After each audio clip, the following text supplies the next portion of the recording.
Hello pool players, Ron here. Welcome once again to the Pool Student Channel, and thank you very much for watching, everyone. Got a great exercise to share with you today. This is called the spot to spot drill. This was shared with me by a great player on the East Coast. He challenged me when he shared this to me. He says, if you can run 10 of these balls in a row, your game is going to go up big time. And I can attest to that. This thing really was one of the greatest drills that helped me advance more quickly with my growth than any other drill. So how this works, and I'm going to show you last night's practice session, by the way, of me running out several in a row. But let's just go ahead and show you how we're supposed to do this. We can only pocket the 9 in that pocket. We can only pocket the 10 in this pocket.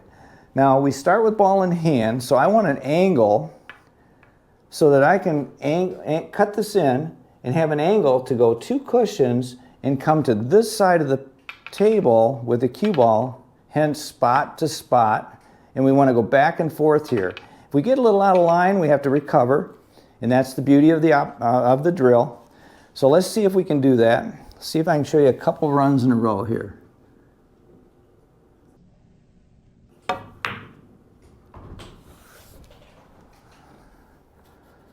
Pretty good, pretty good. Now once we make a ball, we spot it, and we go ahead and do the same thing.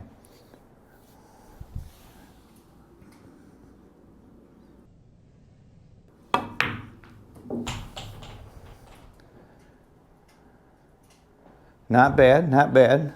Kind of undercut that ball a little bit. And now we want to come back around for the 10 again.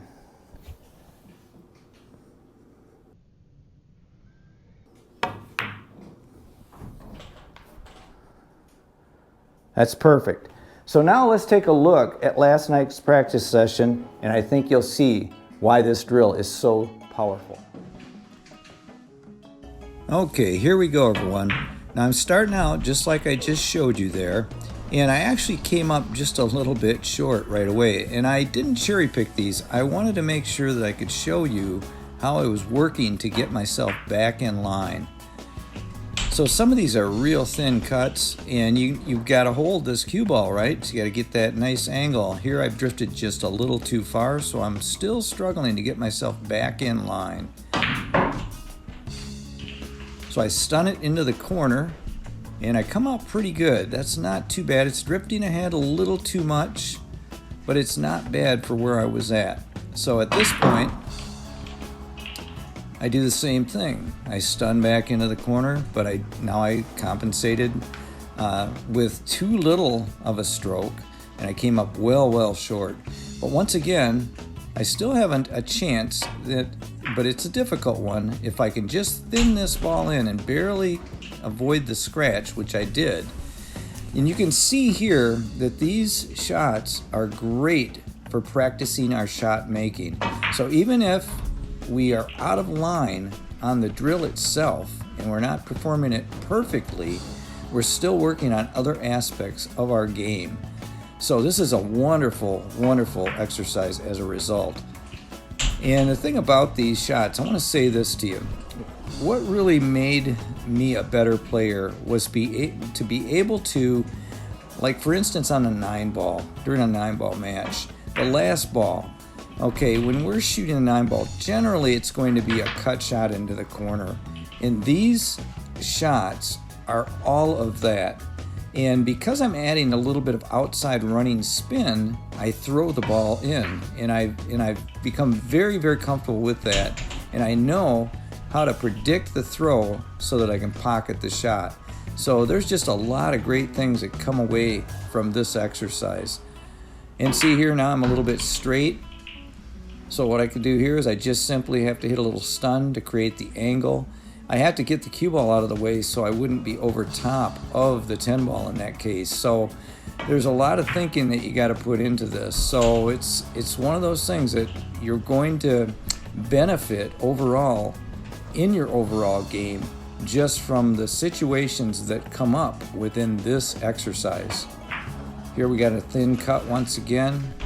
Got to really hit it nice and slow, just barely trickle that ball in so we can keep that angle on the 9 coming up here. And all of these spin shots, I mean, when you guys try this, you're going to struggle, I guarantee you. And you have to develop this feel for putting spin on the cue ball and predicting the throw on the object ball. So you're going to be aiming short of the pocket, and you're going to miss a lot early on, which is to be expected, because I sure did.